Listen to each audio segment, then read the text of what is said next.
Gambia's government joins the world to condemn the military takeover in Myanmar. African countries received $12 billion from World Bank to purchase COVID-19 vaccines. And COVID-19 drills South Africa's economic recovery as the number of cases continues to rise. Well, these and more coming your way on The World Today.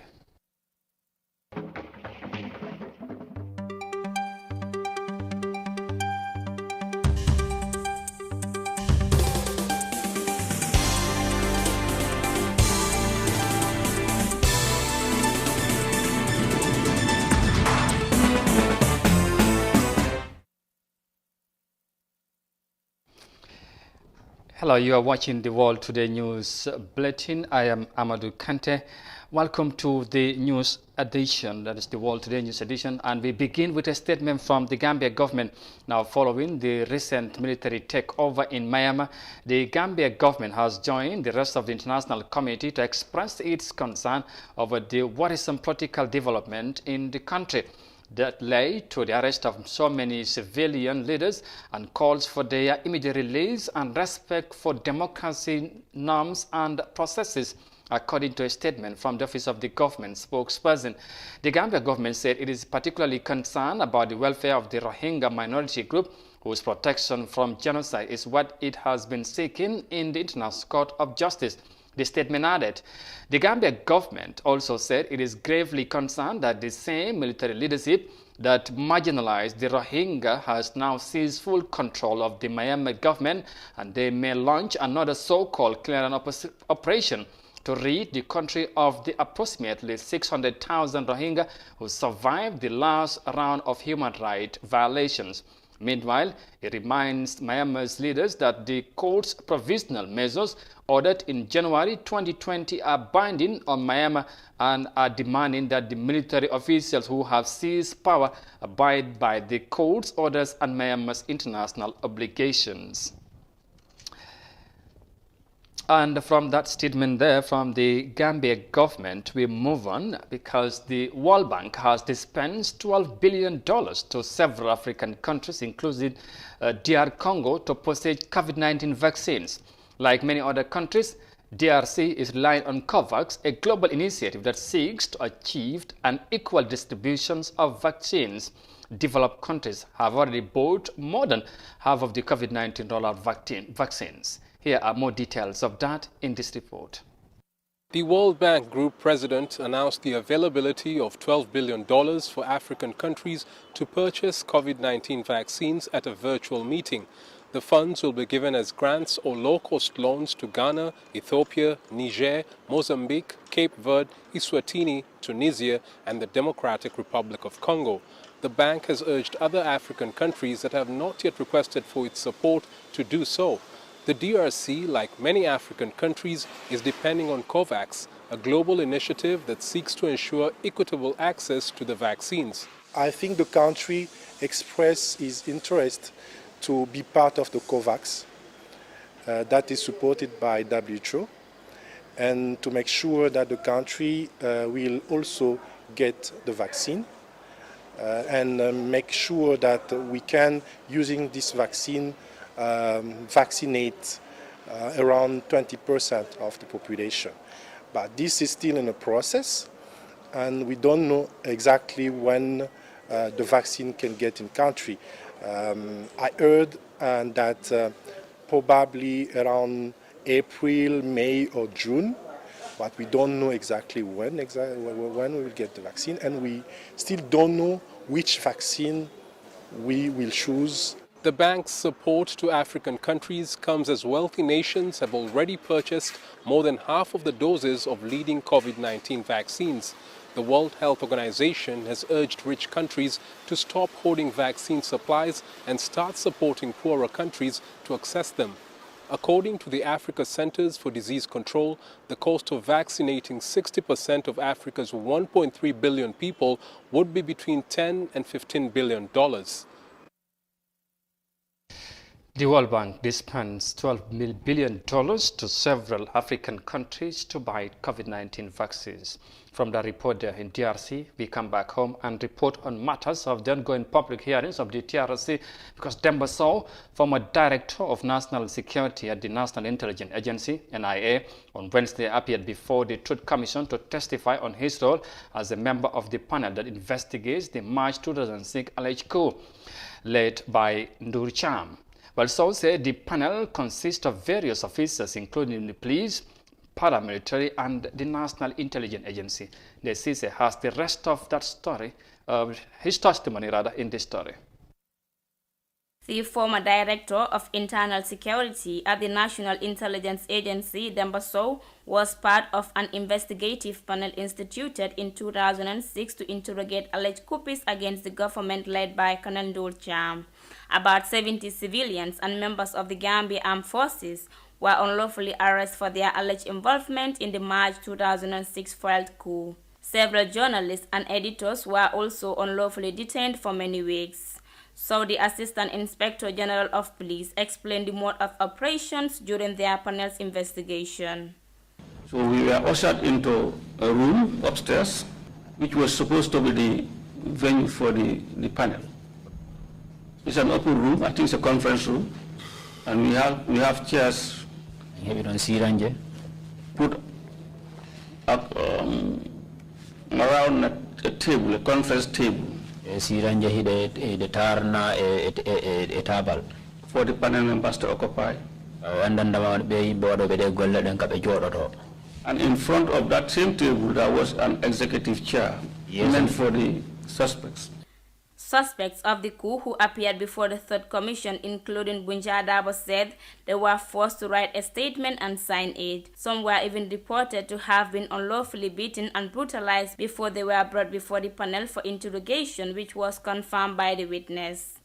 In civilized societies, for a suspect to be brought in haggard looking, in tattered clothes and interviewed, is it acceptable? No, Counsel. Allah, Counsel. Is it acceptable that suspects are beaten and brought into the interview room and interviewed? Is that accepted? No. Allah, Counsel. The 2006 alleged coup suspects were severely tortured and some were sentenced to death.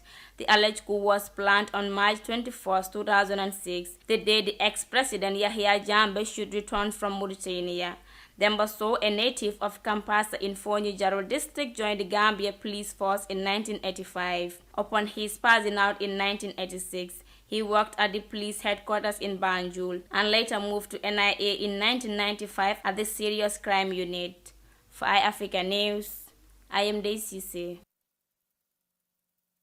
Witnesses continue to appear before the Truth Commission, and we will bring you more details of Demba's testimony in our subsequent news edition. Next to Nigeria, because despite the global economic crisis, Nigeria rice production has significantly increased. Authorities of the West African state have been providing credit facilities to farmers to boost rice production, but experts say more need to be done to fill the gap. Many people are involved in local rice production as government banned rice importation into the country. Here are more details of that in this report. Blessed Wakama has been selling rice at this retail market in Abuja for more than a decade. He says the sales of local rice have improved within the past 5 years. We've seen more people invest in the production of local rice. I think it's largely because the government has since restricted foreign rice importation. According to the Ministry of Agriculture, the gap between the country's rice production and what it consumes yearly is now only 500,000 metric tons. The government has banned rice imports across land borders for 5 years and kept a heavy 70% tariff on imports coming through ports. Through various initiatives, the government has increased credit facilities to local farmers. But experts say more needs to be done for Nigeria to attain self-sufficiency in rice production. Besides even getting funding into this space, we still have to face the issue of farmers-herders clash, that is even setting us even back. So we need to address a number of issues before we get to that point where we say we are self-sufficient. We need to develop infrastructure, roads, transport system that can ship this product from point of production to, where it will be sold and consumed at the least cost. The Rice Processors Association of Nigeria has also urged the government to criminalize the sale of foreign rice in the country. They allege that the presence of foreign rice in the market will jeopardize the efforts of the government in promoting local rice consumption. President Buhari has expressed optimism that with ongoing interventions by his administration, local rice production will continue to increase, and in no time the markets will be flooded with quality local rice, enough for the entire populace. Experts say that's something that could have huge economic implications for the country. Right now we consume a lot of rice, and if we're able to scale up production to the point that we become self-sufficient, that means we're able to produce more than we need and have excess to ship out, then, FX will just flow into the country, and then, we would have got to the promised land at that point.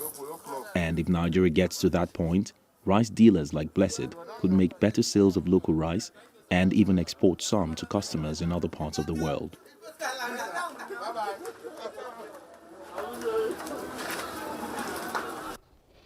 Nigeria rice production increases as highlighted from the report there in Abuja, Nigeria. And now we come back home. We head to the National Assembly because the National Assembly Select Committee tasked on monitoring government projects has intervened to the standoff between the Accountant General and the National Road Authority over the management of the Senegambia Bridge. The two institutions were in loggerheads as to who should manage the bridge services, prompting the National Assembly Committee to intervene over the matter. But Maria Macham has the rest of that story. The meeting held at the National Assembly on Tuesday brought together different stakeholders, including the Accountant General, the National Road Authority, the Ministry of Finance and Works, and the Ferry Services to discuss on related matters of revenue collection and the management of the bridge. Since the inauguration of the bridge in January 2019, the Gambia Ports Authority Ferry Services were responsible for ticket collecting and banking aspect of the bridge, while the National Road Authority (NRA) was responsible for the management and data recording. The Gambia government in an early resolution stipulated that the revenue collection from the bridge will be controlled by the Accountant General, while the National Road Authority will be in charge with the management aspect. Mot Sise, Permanent Secretary at the Ministry of Works and Infrastructure, explains the arrangements that were put in place after the bridge was constructed. After the bridge was constructed and handed over, a temporal toll arrangement was put in place, or a temporal boot collection system was put in place. And at that time, the ferry services only had an appropriate ticketing system, and therefore they were engaged to support the NRA in the interim management and operation of the collecting boot, meaning we will be using the services of the ferries for ticketing and collection and banking, while NRA continue to support traffic management and basic technical matters, and of course to record data and then report on the arrangement. And it has been like that for the past 1.5 years. Now we are at a stage where now Accountant General is taking over that collection, but the maintenance and general operation of the bridge would still be in the hands of NRA. The Accountant General, Modu Laminba, observed that the Public Finance Act stated that the Accountant General is the Receiver General and Chief Accounting Officer of the government. AGBA also added that there shouldn't be differences over the bridge's management program. I don't see any issue. Every sector has its core mandate. Every institution in government has its core mandate. The core mandate of the Ministry of Works is not to collect revenue or to manage the finances of the government. That is the core mandate of the Ministry of Finance and Economic Affairs.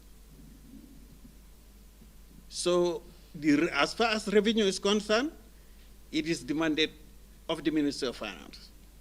and the designated responsibility lies with the Accountant General. So for me, really, I don't see any issue as far as this arrangement is concerned.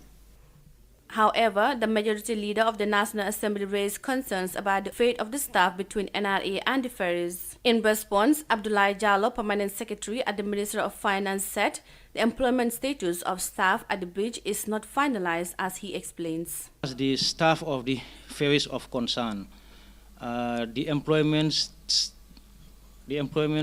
status of the staff concerned have not been decided yet. So the understanding is that they will continue to work and support the Office of the Accountant General until the future status, employment status of those concerns have been determined by the relevant authorities. After a long consultation, the different parties were able to reach a conclusion that the revenue management of the bridge will be under the Accountant General. The Senegambia Bridge, also known as the Trans-Gambia Bridge, is a bridge that links the Trans-Gambia Highway connecting northern and southern Gambia. The bridge lies approximately 10 kilometers south of Farafenni on the border with Senegal. The bridge was inaugurated by President Adama Barrow in January 2019. Reporting for iAfrica News, I am Mariama Cham.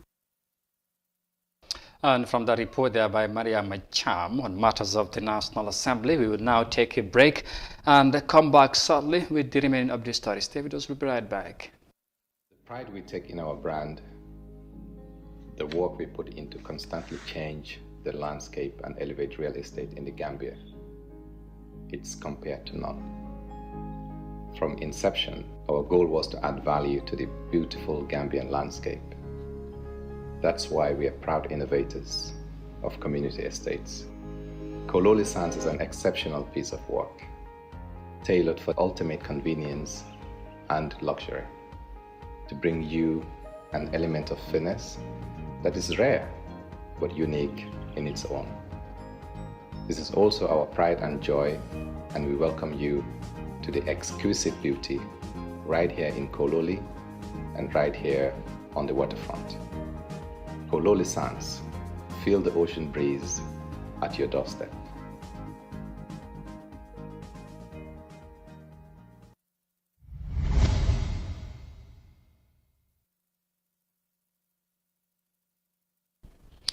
Welcome back, and you're watching the World Today News Bulletin on iAfrica TV, and now to the rest of the stories. And we head back to the matters of the TRRC. Kazalaji Langsise on Tuesday testified before the Commission on his encounter with the NIA, a group of young people called the Green Boys, as well as other security officers. Alaji said he got arrested by the NIA for his refusal to stop his vehicle and allow Kanilai Family Farms cattle herds to pass in Abuko. The CC reports. Victims continue to testify on various forms of human rights violations by NIA, including torture, disappearances, illegal arrest and detention. Alaji Lansise, a victim of NIA brutality, said he was arrested and detained in the cell for his encounter with the Kanilai Family Farm cattle herders at Abuko. The witness recounts the ordeal and torture meted on him during his detention at NIA. Fole munole mbare asibulu kon fulola kafunyo mo sitenting bara kuliyata demanding. They started beating me with something which was like a plastic, but if you put two of your fingers, rubber, yes, you put two of your fan belt, something like that, but I ticked like stick. Liparo later didn't. The beating took a long time. It was painful. I wiggled myself from their grips and I escaped, but fell down. So as I told, the beatings continued. So the whip that was coming down on me, I gripped it with my hand. So I held it so tight because he was not a very powerful guy. As he was trying to pull, he fell on me and his knee hit me on my side. The National Intelligence Agency and the junglers were the two main weapons of Yahya Jammeh's 22-year rule in the Gambia. The NIA reportedly maintained a small jail inside its headquarters known as the Bambadinka, where descendants were tortured. After receiving his second torture session, the witness said he was later arranged for an interview with the former NIA Director General Gajaka and Sol Baji, the then commander of the junglers, who were sent by President Jammeh to ask him what happened. I was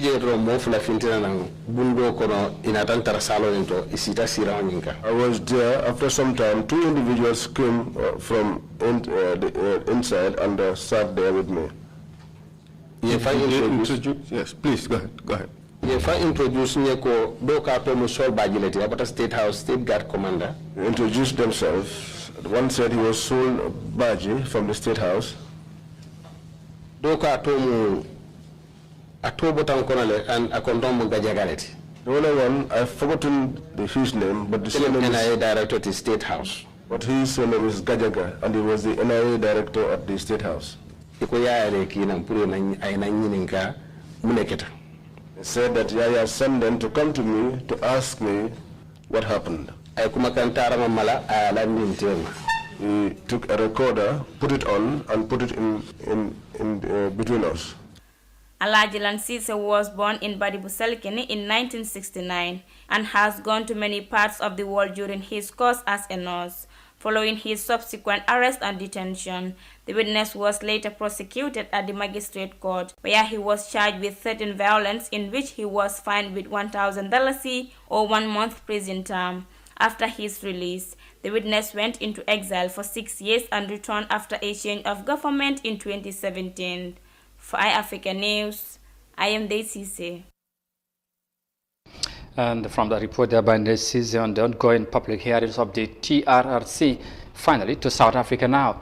Now, the impact of the COVID-19 pandemic continues to take toll on the South African economy, despite the arrival of the COVID-19 vaccines into the country.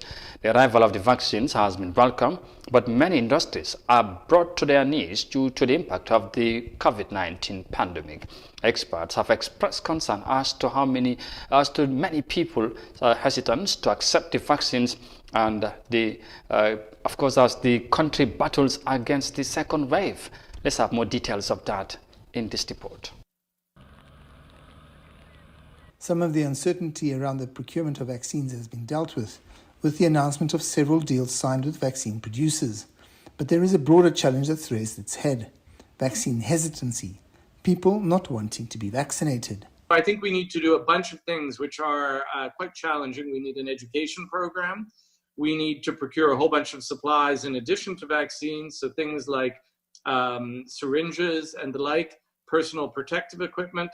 We need to train a number of the people who are going to be delivering the vaccinations, because the existing quanta of healthcare professional is not sufficient to do it. And then we need to establish the procedures and the mechanisms for rolling it out. The arrival of the first batch of vaccines in the country is seen as positive news, but many industries are suffering. The positive aspects which we are saying is giving in confidence to the industry in terms of reopening. You need to realize that the industry has been operating below capacity because of the following up of the regulations with regard to lockdown measures. And as a result, that has actually affected production patterns in the industry, especially the entire manufacturing sector, and also looking at also the metals and engineering sector per se. The short-term economic prospects remain challenging and also need to be dealt with. The economy, if we are not able to attract investment both domestically and globally, because South Africa, the more we fail to convince the world that we'll roll this vaccine out efficiently, the less we'll be able to attract investment. So we become less of a compelling investment case relative to other emerging markets. The medium-term scenario includes the view that the South African economy was under pressure before the virus arrived in 2020. If we don't roll out the vaccine efficiently, we will get these regular lockdowns, which impact negatively on the economy. So these disruptions aren't helping anyone. So the implication is that we won't be able to to collect enough revenues for the economy to sustain itself. So we will need to go borrow. We need to tap into the global market to borrow and keep the economy afloat. Investors and business people are looking for three things from the South African government. Firstly, they want policy certainty. Then they want those economic plans that have been unveiled to be implemented. And thirdly, they want to understand what's happening in terms of dealing with the coronavirus. And that report there from South Africa, we finally bring this news bulletin to an end. But for more details on this and other stories, as always, you can visit on our website on africa.tv. But again, Mariam Acham would be here at 19:30 GMT or 7:30 local time for the Gambia 24 News Bulletin. But for now, though, many thanks for the privilege of your company. Thanks for watching, stay safe, and bye for now.